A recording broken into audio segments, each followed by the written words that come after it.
Le Festival des Jeux africains aura pour but de réhabiliter, conserver et promouvoir les jeux traditionnels africains, les jeux de société comme les sports de lutte, mais aussi les jeux de plateau et la danse.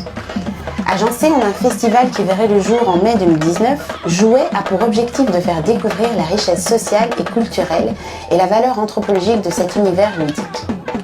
Né dans l'un des pays d'Afrique, la Wale, le Yoté, le Mouré, l'Adji, le Dama, le Fanorana, etc. sont des jeux ancestraux réservés tantôt plus spécifiquement aux enfants, aux femmes ou aux hommes du village. Plus que de simples passe-temps du quotidien, ceux-ci ont une portée symbolique, sociale et économique. Leur sauvegarde et leur vulgarisation en Europe permet de susciter curiosité et nouveaux imaginaires, questionnements et dialogues, interactions joyeuses entre les diverses communautés africaines vivant ici et les citoyens bruxellois, et ce faisant, de promouvoir le vivre ensemble. Le projet Jouet, il est né dans la formation.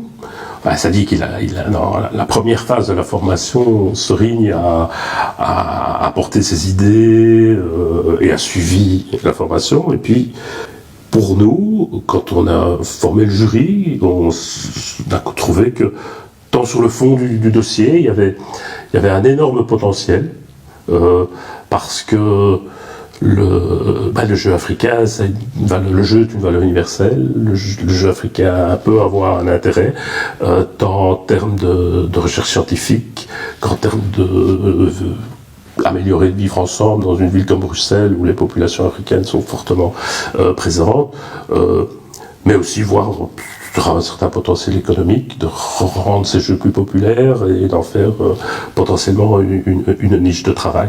Donc on a trouvé le potentiel fort. On trouve aussi que Serigne est une personnalité qui ne demande qu'à pouvoir piloter un projet comme ça. Et donc nous, on essaye de l'encadrer avec nos moyens de gestion, de formation, de coaching, avec l'équipe de la République. Et on pense que c'est aussi un projet très adapté au quartier athénée où la communauté africaine est très présente.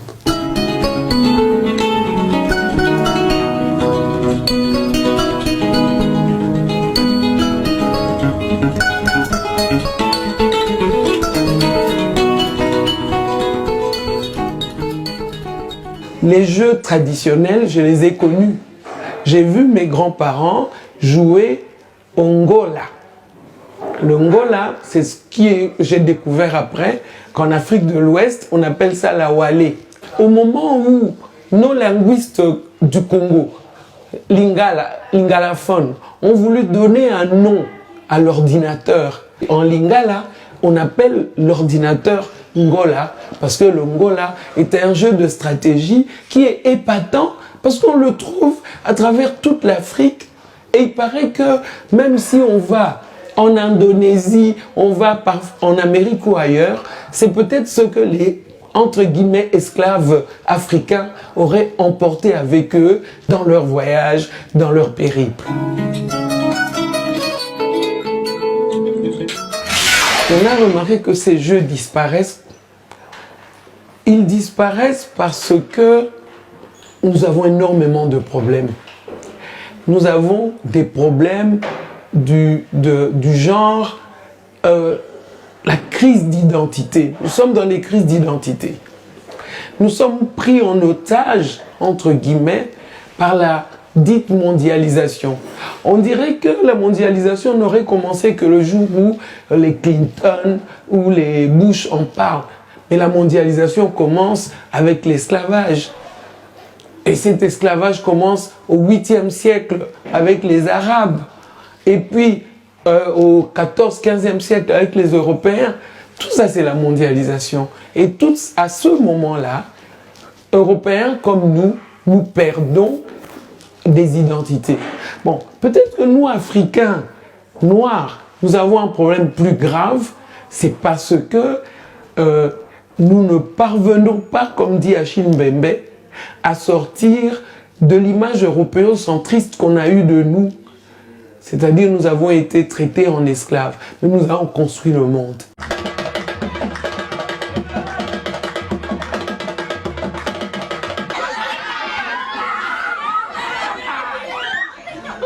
comme tout le monde le sait, tout le monde a été enfant, tout le monde a joué.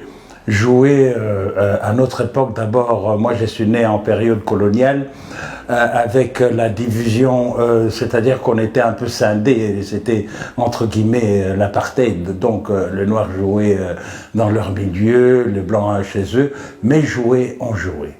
On jouait avec n'importe quoi, on était heureux de jouer quand on était petit. L'éventail des jeux, hein, on peut commencer par, déjà très petit, on ramassait un pneu, hein, un pneu de vélo ou de voiture, et en groupe, chacun à son tour, il courait derrière les pneus, ça créait une ambiance extraordinaire. Mais jouer, c'était aussi, c'était des moments très infantifs. Il fallait inventer des jeux. D'abord, je vais parler plutôt d'abord des jeux des filles parce qu'ils n'en avaient pas énormément.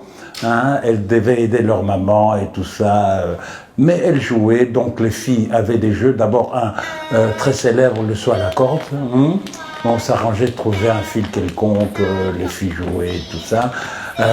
Ensuite, il y avait en triade, se disputer, créer des challenges. C'était des quartiers qui s'affrontaient, c'était merveilleux. Elles sautillaient, elles étaient heureuses et très très belles surtout. Hormis cela, les filles, les poupées, c'est-à-dire on n'avait pas les poupées comme ici en Europe. Mais qu'est-ce que la maman faisait? Un vieux morceau de tissu, elle découpait, elle mettait un peu d'ouate, je me rappelle, à l'intérieur, et ça faisait une très jolie poupée. La fille avait sa poupée chaque fois.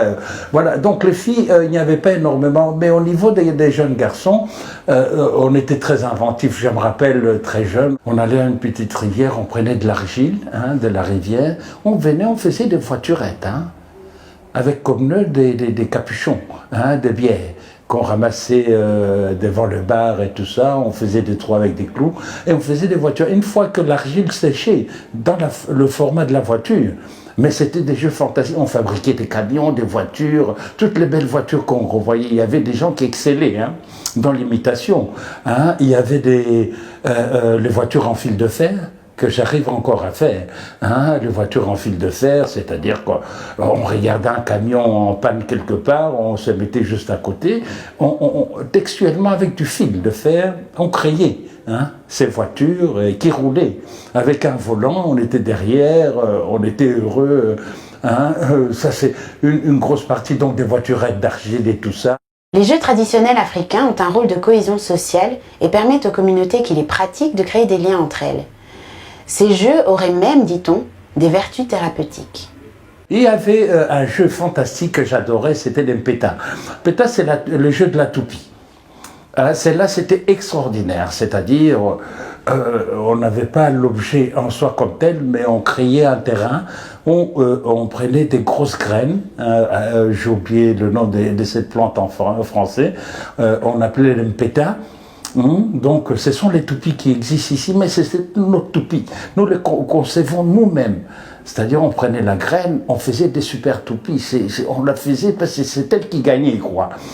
Donc, on la cachait, on la cajolait, on la limait de façon qu'elle roule, qu'elle dégage tous les autres toupies du plateau, quoi.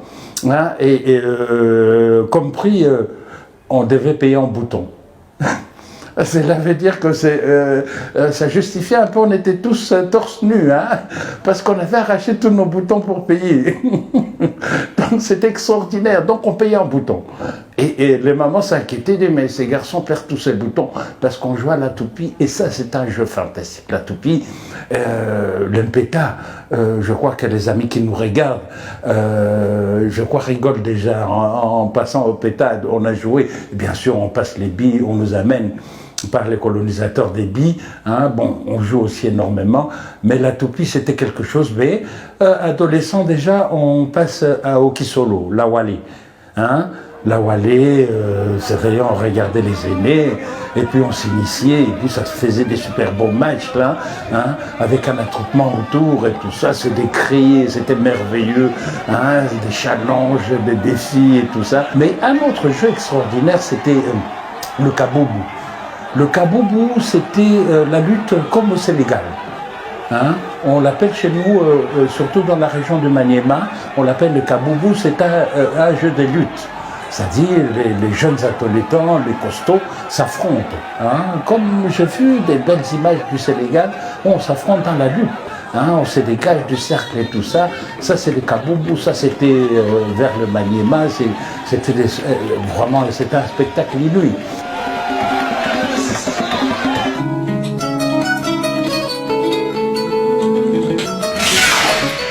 Nous sommes une association de médiation culturelle et le jeu c'est un incroyable outil de médiation parce qu'il se passe toujours quelque chose. Quel que soit le jeu, que ce soit un jeu de société, que ce soit un jeu de cartes, que ce soit un jeu d'argent, que ce soit un jeu de paris, il se passe toujours quelque chose, il y a toujours un lien qui se passe. Le jeu est un merveilleux lien, c'est très universel, ça c'est une chose. Est-ce que moi, personnellement, je suis joueur? Ouais, un peu. Est-ce que si on lance pas un pari comme un République à 7 ans, à 48 ans, sans avoir envie de dire, ok, je vais rouler les dés. Et bon, les dés roulent bien, la République roule bien, donc on va gagner la partie.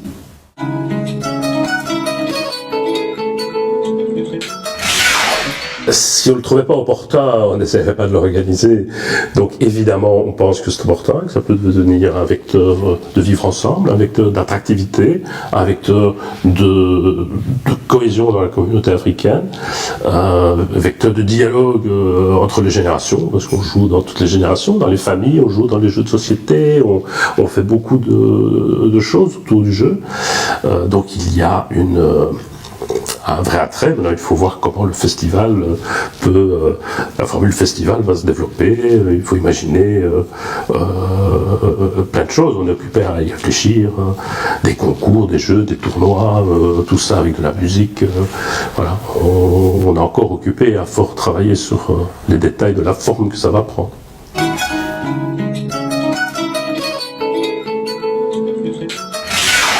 Puis nous avons développé depuis 2 ans le programme Bamba.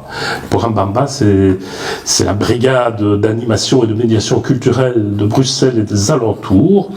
C'est un programme qu'on développe avec la commune et le CPS d'Ixelles dans le cadre du contrat de quartier Athénée. L'idée, c'est qu'il y a toute une série de gens qui, pour des raisons diverses, sont dans des problèmes d'intégration sociale, mais qui ont un fort potentiel en termes de talent artistique ou de développement de projets culturels.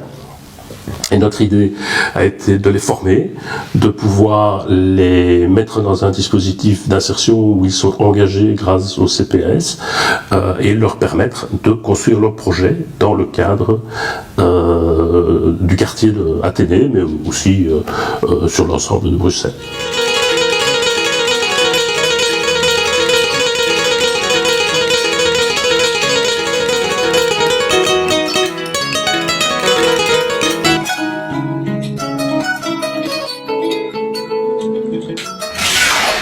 Extraordinaire, ça c'est un événement à ne pas rater. C'est-à-dire c'est une découverte, c'est une rencontre extraordinaire d'échanges et des souvenirs. C'est-à-dire quand on parle des jouets, hein, on revient à son enfance et montrer comment des amis, des adultes, hein, peuvent admirer un jouet, hein, c'est voir expliquer ces jouets-là, c'est quelque chose d'extraordinaire et de fantastique. Moi je crois qu'on doit promouvoir de tels événements parce qu'il ne faut pas seulement parler de la musique ou quoi. Le jouet, c'est ça le socle commun. C'est le jouet qui unit, hein, c'est-à-dire un enfant qui vient voir un autre enfant, hein, regarde son jouet, hein, le comprend et commence à jouer. Hein. C'est-à-dire que c'est bénéfique, c'est fantastique. Et je crois que les parents, je ne peux qu'encourager les parents d'amener leurs enfants aussi découvrir ces jeux-là. Et ils verront l'attrait que ces jeux auront sur leurs propres enfants. Ils vont dire non, mais je préfère avoir un jeu africain que passer mon temps à acheter. On revient même ici aux jouets en bois. Hein, pourquoi? Parce qu'on remarque que tous ces jeux sophistiqués qui viennent de Chine n'intéressent pas les enfants, quoi. Avec un vieux jouet en bois, hein, une vieille voiture en bois, hein, elle l'amuse énormément, c'est sa voiture, il passe son temps dessus.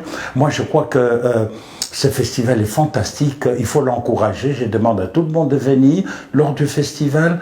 Les diverses étapes, vous faites un travail merveilleux, admirable. Moi, je peux qu'encourager, venir découvrir comment l'enfant africain peut jouer aussi. Les jeux de société représentent un moyen de s'affirmer vis-à-vis des autres, de mieux se connaître et se juger. Les jeux traditionnels africains engage fortement l'enfant sur le plan affectif. Enfin, favorise la relation à autrui et l'organisation du groupe.